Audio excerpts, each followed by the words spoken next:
Okay, welcome back. So this is going to be our last video for 8.6. In this we're going to look at a story problem.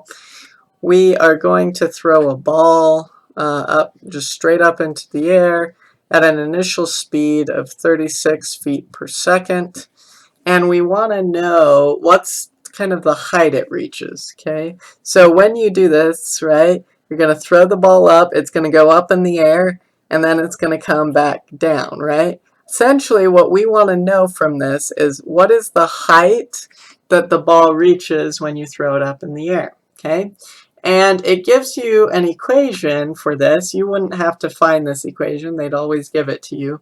This is an accurate equation, by the way.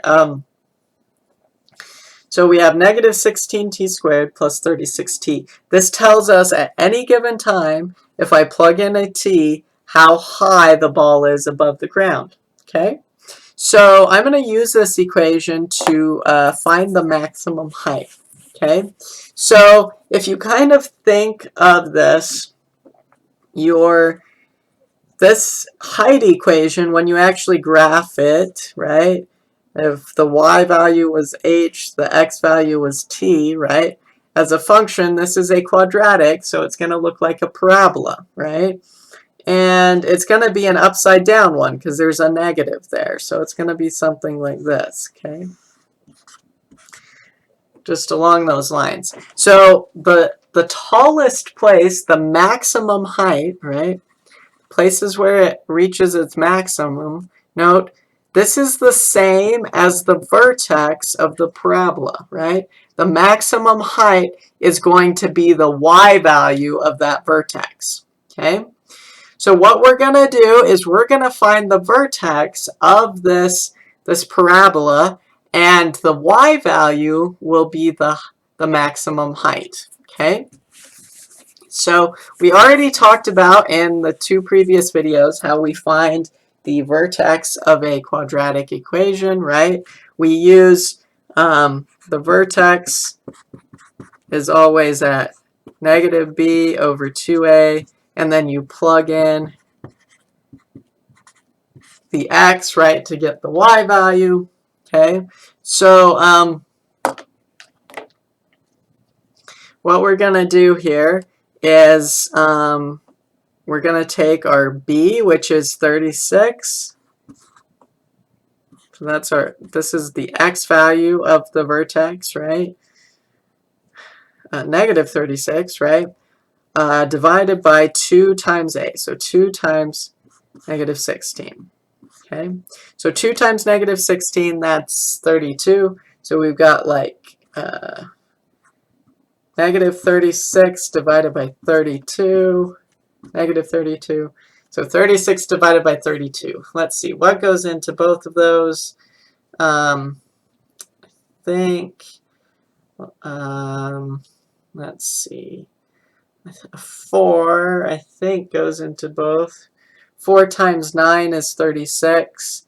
So 9 divided by 8, I believe, 9/8 would be our x value here, which if we do that as a decimal,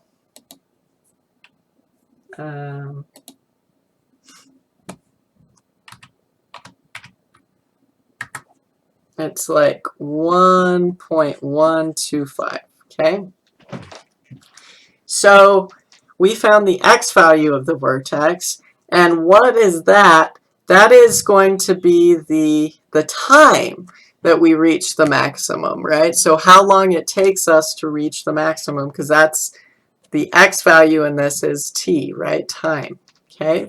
So in order to find the height, what we have to do then is we have to plug in this time value in for t to figure out what the height is at that time. So I'm going to do 1.125 squared and then plus 36 times 1.125. Okay, so we plug that in. Sorry, that's not the best. Let's 36 times 1.125. Okay, so we do that.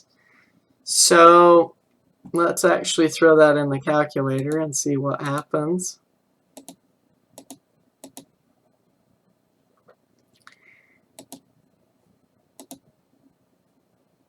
So when that first thing is going to give us negative 20.25, and then the second thing there, 36 times 1.25,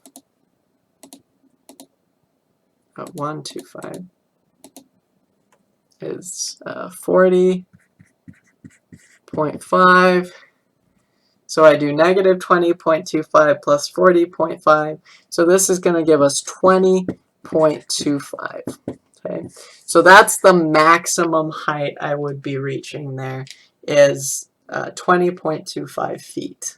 Okay, and how do we get that? Well, that's going to be the y value of the vertex, right? The vertex will be the top or bottom point. So if you're ever trying to find like a maximum or a minimum of a quadratic function, right, you just look for the vertex. Okay, so hopefully that helps with the homework. I will see you guys back in class, hopefully, and have a good one.